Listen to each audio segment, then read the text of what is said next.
Oi, galera, tudo jóia? Hoje, estrutura das palavras, tá? Então, a gente vai analisar cada elemento mórfico aí que organiza uma palavra, certo? Foco em substantivos, adjetivos e verbos, tá bom? Bom, da palavra vai apresentar um radical, tá? Que é a raiz da palavra. Seria aquele elemento que dentro das transformações regulares, né?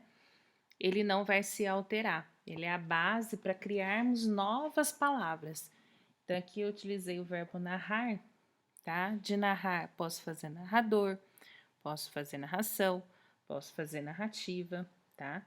E aí, o elemento que não se altera entre essas quatro palavras, quando a gente analisa as quatro palavras, seria essa construção que está em vermelho, tá? NARR. Ou seja, esse é o radical da palavra narrar. É ela que traz toda a carga semântica, ou seja, todo o significado da palavra, tá bom? Temos a vogal temática, porque ela vai realizar a ligação entre o radical e a desinência. A gente já vai ver quais são as desinências, tá? Mas aqui eu coloco se for necessário, porque às vezes entre o radical e a desinência, seja uma desinência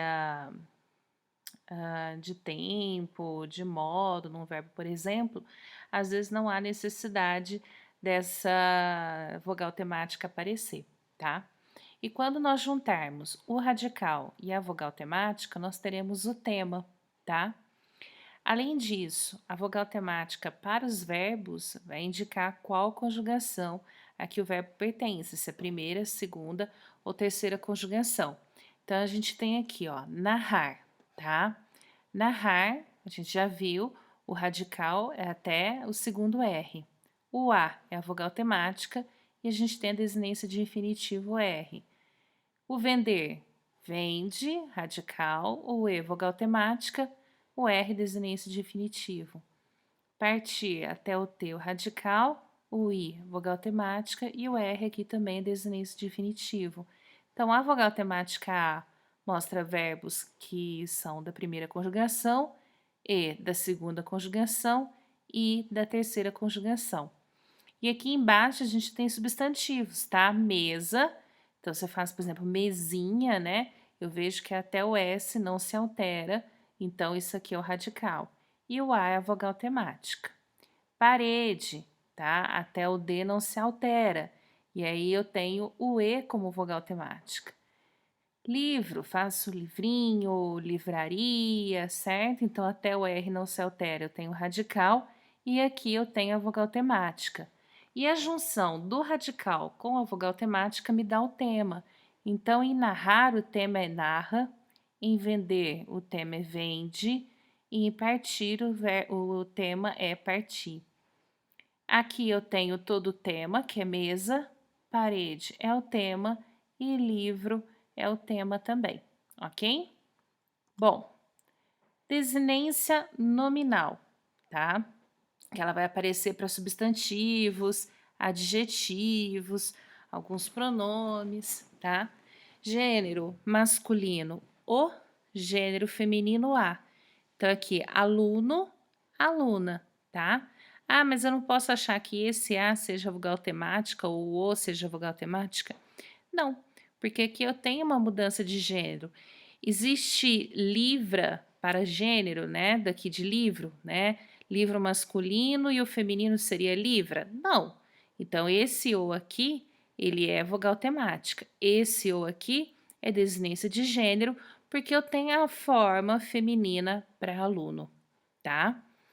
E a desinência de número é a letra S. Geralmente a gente só acrescenta o S para formar o plural. Alguns plurais a gente vai colocar o ES, vai colocar IS, mas geralmente o S aqui na língua portuguesa indica o número, indica o plural, ok? Isso é desinência nominal para substantivo e para adjetivo.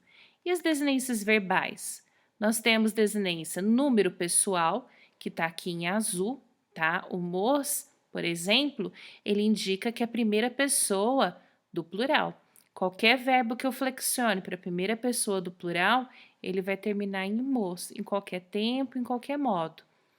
A desinência modo temporal, ela me indica tempo e modo. Aqui o vá me indica que é pretérito imperfeito, esse é o meu tempo, e qual modo? Indicativo. Então, nessa estrutura vá, eu identifico o tempo e o modo, pretérito imperfeito do indicativo. Desinência de infinitivo é o R, desinência de gerúndio é o NDO, e particípio regular tem amado, né? Aqui no caso é regular, então ado para regular e ido para verbos da segunda e terceira conjugação, como vendido, partido, tá? Ado e ido, verbos regulares, ok? Bom, além disso, a gente pode ter como outros morfemas os afixos, tá? Fala em morfema porque cada unidade significativa é um morfema. Então, radical é um morfema, vogal temática é um morfema, essas desinências todas são um morfema. E aqui os dois afixos também são um morfema. Quais são eles? Prefixo e sufixo. Prefixo, como o próprio nome diz pra gente, vai ficar antes. Então, aqui eu tenho o verbo fazer, coloco o re, que é um prefixo que indica repetição, e aqui fazer. Des, prefixo que vai indicar a negação, então desfazer. Então, eu tenho prefixo re aqui, prefixo des. Embaixo eu coloquei sufixos, ou seja, eles estão após o radical, tá? Radical continua em vermelho, certo? E os nossos afixos aqui estão em lilás. Então, dade aqui é o sufixo em lealdade. Lealmente, o meu sufixo é mente. Para que servem esses afixos? Geralmente, o prefixo, ele modifica o significado da palavra, então em refazer eu tenho fazer novamente, desfazer é não fazer, né? Ou realizar o inverso de fazer. E o sufixo, ele pode trazer a mudança de classe gramatical, né? Leal é um adjetivo, lealdade é o substantivo abstrato do adjetivo leal. Lealmente é o advérbio de modo para o adjetivo leal, tá? Mas também podem aparecer, enfim, os dois, por exemplo, se coloca deslealdade, né? A gente vai ter tanto o prefixo quanto o sufixo.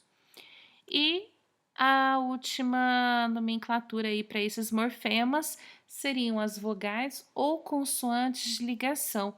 Elas aparecem simplesmente por causa do som, tá? Por isso que tá aqui função por eufonia.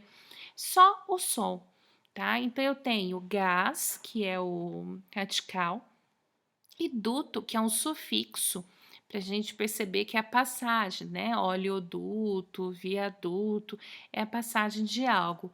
Para não ficar gás, duto, colocou-se aqui um O entre essas duas estruturas. Então, é uma desculpa, é uma vogal de ligação.